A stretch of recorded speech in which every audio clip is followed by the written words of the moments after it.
Welcome back to Hardball. Let's bring in our roundtable tonight. April Ryan is the White House correspondent and Washington bureau chief for American Urban Radio Networks. Norman Pearlstine was editor-in-chief of Time when one of its reporters, Matt Cooper, testified before the grand jury in this CIA leak case.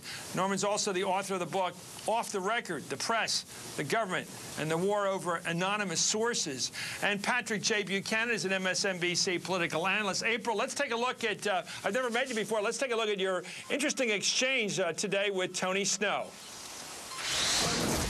It's the American people owe some kind of apology from someone in this administration for the leaking of a CIA person's name, personnel's name. Yeah, it's improper to be leaking those names. But yes, it's improper. So you say someone in this administration owes the American public an apology. I'll apologize. Tony. Done. No, it's not. And that's flippant. That's a very flippant way of doing something very serious. It's a very serious matter that was very flippant. April, back to you. What did you make of that rather quickie-poo response from Tony? He wanted to get out of it fast, Chris.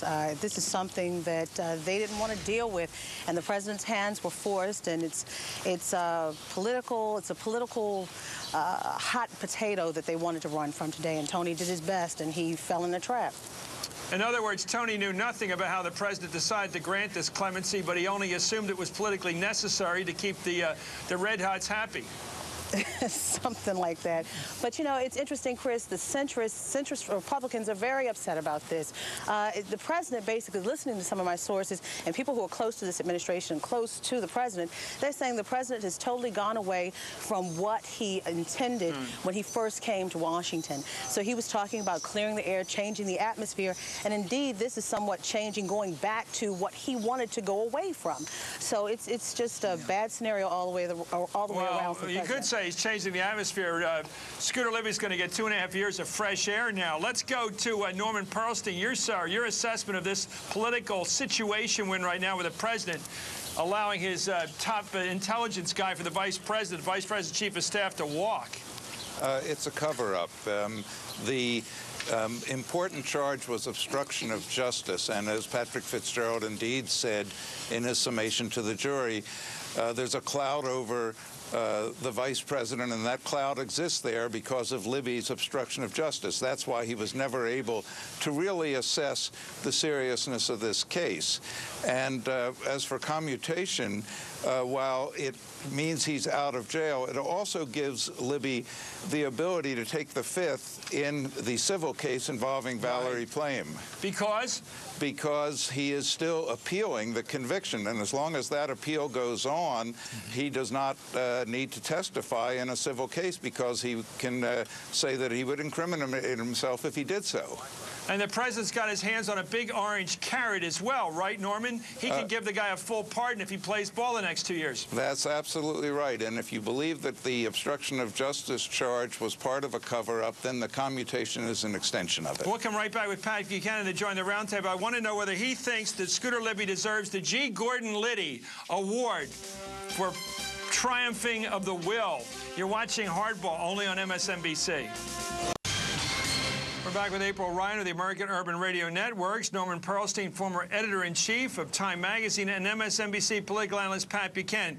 Pat, it seems to me the big story for those of us who've covered politics for a long time and been a part of it is the amazing silence of Scooter Libby. That's part of it, and that's very interesting. And that goes right to the question, why did the President of the United States today interfere in a legal trial and do something he found deeply distasteful and hurtful?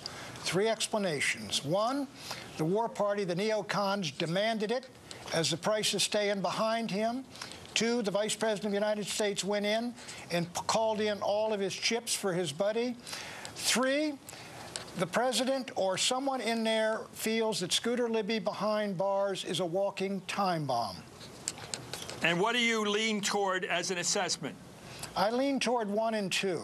I think the vice president probably did say, look, Mr. President, this guy has gone to the wall for me for 10 years and for you. He fought our battle in the war.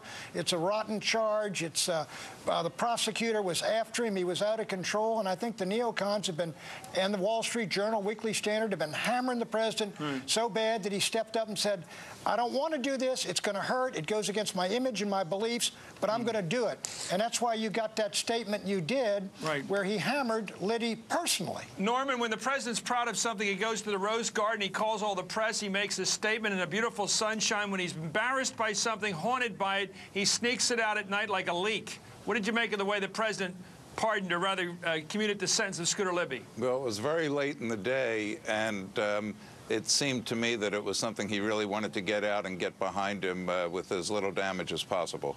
What's this going to do to press rights, this whole thing, Norman? Well, I think it just brings forward the need for a federal shield law to try to protect journalists so that we don't have to get ourselves in a situation where a special prosecutor can come in and demand that we give up sources that are absolutely essential to our journalism. Thank you very much for joining us, Norman Pearlstine. Thank you very much, April Ryan and Patrick Buchanan.